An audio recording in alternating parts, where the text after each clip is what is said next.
Содада хияр деген сөз бар, тандоо деген сөз бар.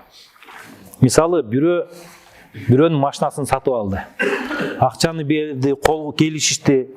Анан баргандан кийин машинаны көргөндө дагы бир анда хияр тандоо турат да. Көрбөгөн нерсесин сатып алса, көргөндө ыктыяры бар. Кааласа жанагы сооданы бекем кылып алып коет, кааласа айнып кетет. Бул нерсени хияру ру'я деп койдук. Көрүү ыктыяры. Анан хияру шарт деген бар.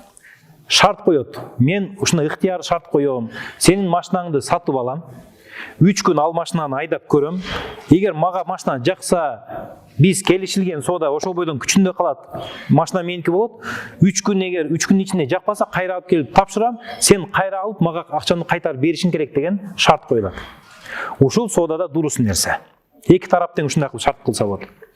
Эми үчүнчү хияр. Хиярул айып деген адам машинаны мисалы сатып алат, акчаны берет, машинаны тапшырып берет, айдап кетип атса, мотору начар экен, бузулуп калыптыр жолдо. Кайра алып келип машинаны тапшырыш керек. Анткени жанагы айып болгон, сен максат кылган нерсеңе жете албай турган бир айып чыгып калды да. Машинаны эмне кылыш керек эле, айдап жүрүш керек эле. Айдалбай калды машина, бузук экен. Ошондо кайра барып тапшырып койсо, буну хиярул айып дейт. Хиярул айып дегенде экөө сүйлөшпөсө дагы, эгер алган товар айып чыгып калса, анда кайра соода бузулат. Ушул 3 хияр үчөө тең никеде жок эми. Бул кандай болот десе, мисалы, саваун жу'ал ал-хияру лил-завжи ау лил-мар'ати. Айырмасы жок. Хияр тандоо эркек жактан тандоо бол коюлабы же аял жактан тандоо коюлабы, айырмасы жок. Фаида штарата завжу фил-акди шафахан ау бил-китабати. Эми мисал айтып атат. Бир бала күйөө кызга үйлөнүп жатат, анан оозеки же бил-китаби же жазма түрүндө шарт кылып атат. Жамал ал-мар'ати, аял сулуу болсун деп мисалы көрбөсө эгер, көрө элек болсо. Ау бакаратаха, же аял кыздыгы бар болсун деп атат. Ау саламатаха минал уюб, же белгилүү бир канча сыпаттарды айтып туруп, ошо сыпаттар жок болуш керек, айыбы жок болуш керек деп атат мисалы. Ошондой нике менен эгер нике кыйылса, кыйылып туруп, аял кыз мисалы кыз чыкпай калды. Же сулуулукту шарт кылган экен, сулуу болбой калды өзү каалагандай. Мында кандай болот? Аял тараптан эми. Ау иштаратил мар'ату саламатаху минал амрад вал ахад.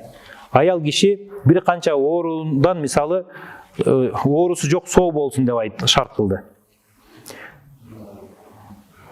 Ошондо эгер жанагы киши шарт кылган киши үйлөнсө кызга, анан айтылган шарты чыкпай калса, бул жерде 3 нерсе бар. Мисалы, сулуулугун шарт кылып, көрбөй туруп эле нике кыйып койду. Баргандан кийин эгер сулуу болбой калса, болду, жанагы нике эсептелбейт, фасх болот деп айта албайт экен. Анткени бул жерде кайсы хияр жок, хияр ру'я, көрүү ыктыяры жок.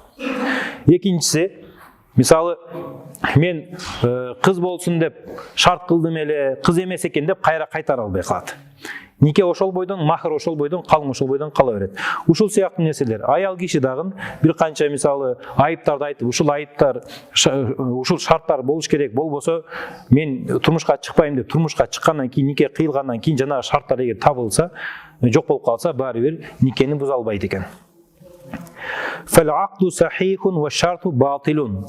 Демек, келишим туура, бирок коюлган шарт бул батил, жалган, жоктой. Есепке алмайды. Хатта ида ваджада ахадухума сахибаху би хилафи маштарата. Егер экөөнүн бирөөсү шарт кылган нерсесин таппай калса жубайынан, фалейса лахул хияру фи фасхин никах. Никени бузууга ыктыяры жок дейт.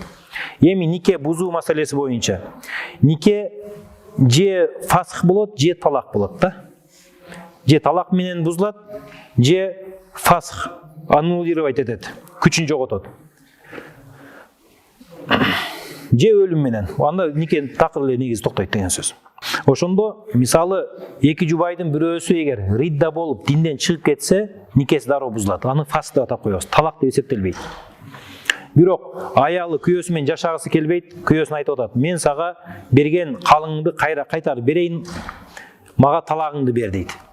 Калыңыңды алат, тиги талак берет, бул дагы талак деп эсептелет, фасх болуп эсептелбейт.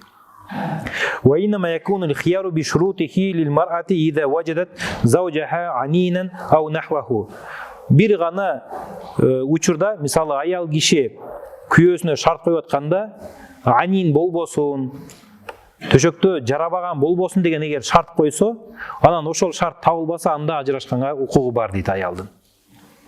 Түшүнүктүү,